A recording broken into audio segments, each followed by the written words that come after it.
لیے ملکہ سبا کا نام آپ نے سنا؟ ملک سبا، ملکہ سبا، ملوک سبا، جنوبی یمن کا یہ سارا علاقہ، اس کی تاریخ پڑھیں آپ کو پتہ چلے گا۔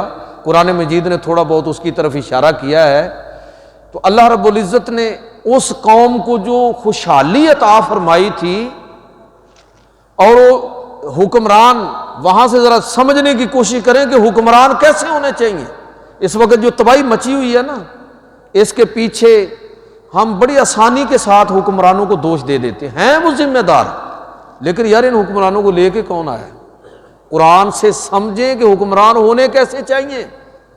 اللہ نے ملک سبا اور ملوک سبا کو اس قوم کی عظمت اور اس کی خوشحالی کا سبب کیوں بنایا؟ اس علاقے کے اندر بھی سیلاب آتے تھے، 100 سے زیادہ چھوٹے چھوٹے ڈیم بنائے۔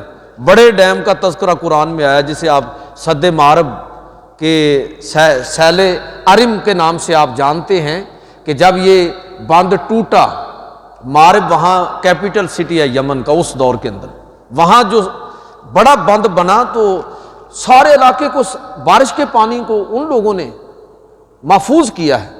کبھی غور کیا آپ نے کہ قرآن مجید نے اتنا پانی کی اہمیت کو اتنا بیان کیوں کیا ہے؟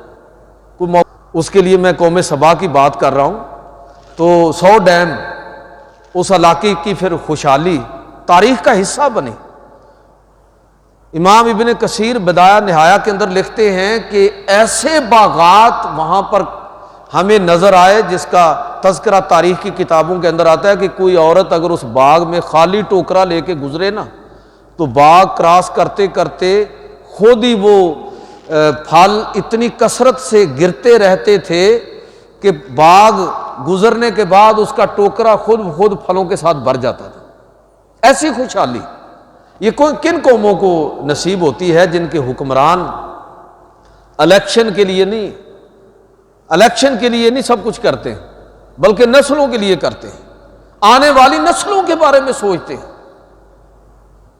کہ آنے والے دور میں کس طرح ہم اپنی نسلوں کو محفوظ کر سکتے ہیں۔ یہ ملک سبا کا اور قوم سبا کا یہ واقعہ، اس کے اندر ہمیں دیکھنا چاہیے کہ ہمارا حکمران کیسے حضرت